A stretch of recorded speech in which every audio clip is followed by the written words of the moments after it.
En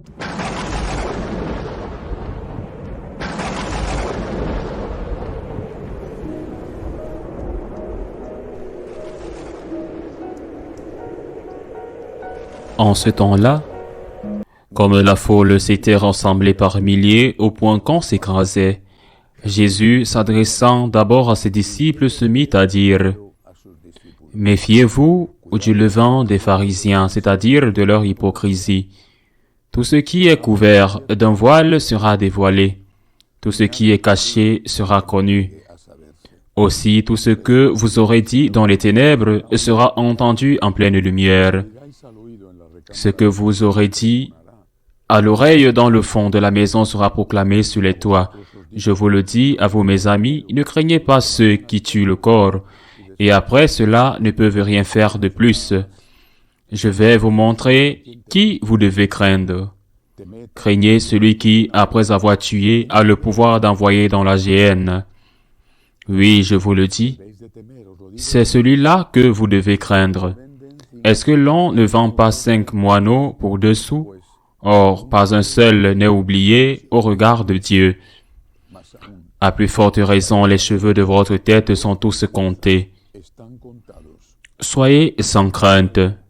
Vous valez plus qu'une multitude de moineaux. Acclamons la parole de Dieu.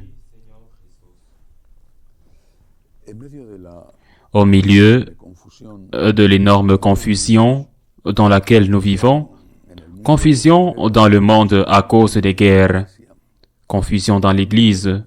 Au milieu de cette confusion, il y a quelques jours, pendant ma prière quotidienne, j'ai demandé à Jésus s'il sentait vraiment que j'étais son serviteur. S'il sentait vraiment qu'il était la chose la plus importante pour moi. Et j'ai eu l'impression, bien sûr purement subjective, que le Seigneur m'a répondu de cette manière. Suis-je la chose la plus importante pour toi? Suis-je ton maître? M'a-t-il dit. J'ai cru qu'il m'avait dit naturellement, je n'ai pas entendu de voix. Je suis ton maître. Si tu as appris non seulement la foi en l'existence de Dieu, mais aussi la confiance. Je suis ton maître.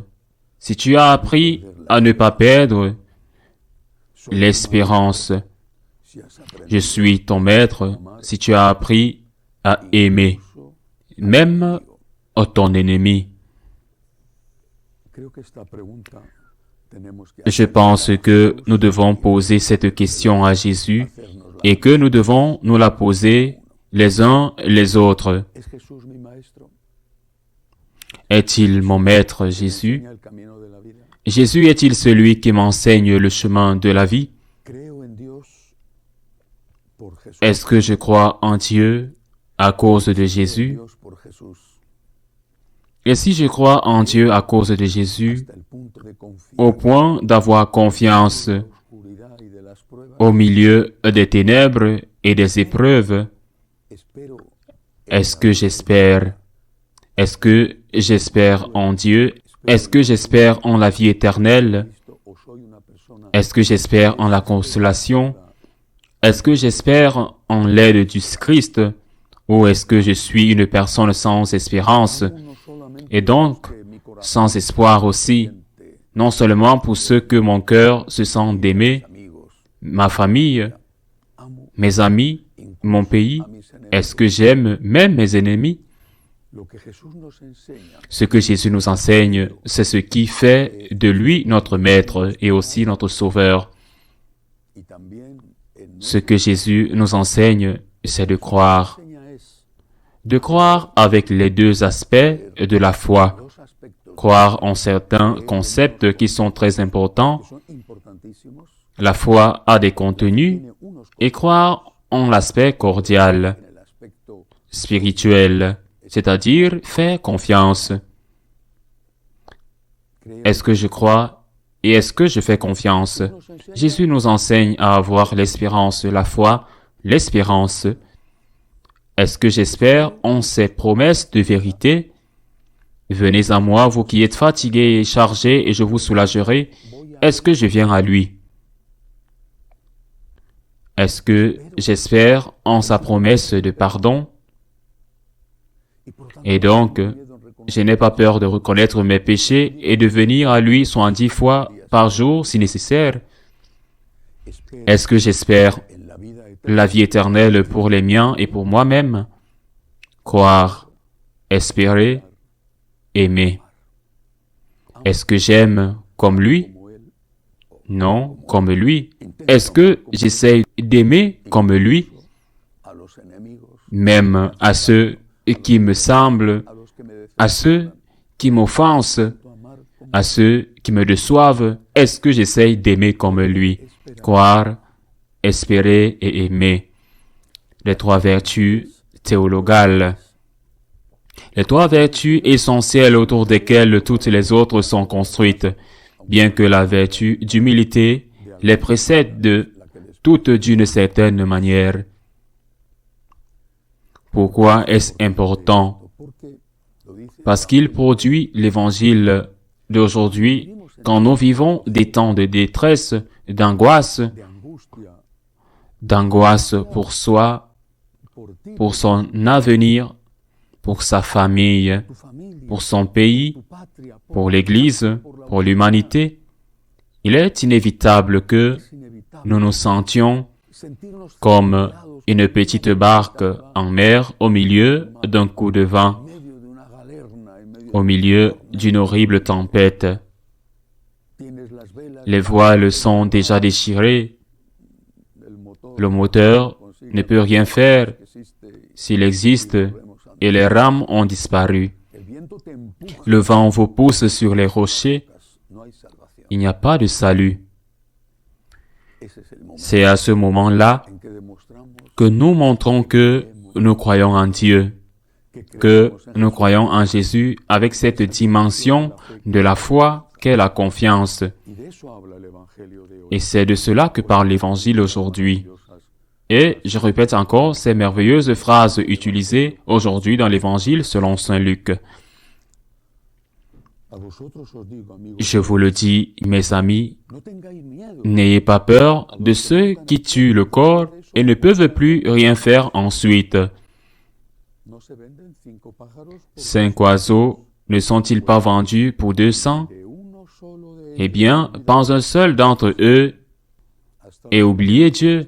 D'ailleurs, même les cheveux de votre tête sont comptés. N'ayez pas peur, vous valez plus que beaucoup d'oiseaux. J'avais 24 ans lorsqu'un inconnu, pour moi, est apparu au balcon de la place Saint-Pierre et a été présenté à l'Église comme le prochain pontife, le successeur de l'éphémère Jean-Paul Ier. Je vais parler de Saint Jean-Paul II. J'avais 24 ans et l'Église allait vraiment très mal. Paul VI l'avait déjà dit, la fumée de l'enfer s'est infiltrée dans l'Église.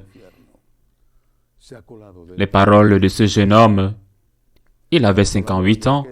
Le pape est venu de loin à moi et à beaucoup d'entre nous comme une bouffée d'oxygène à celui qui étouffe. N'ayez pas peur.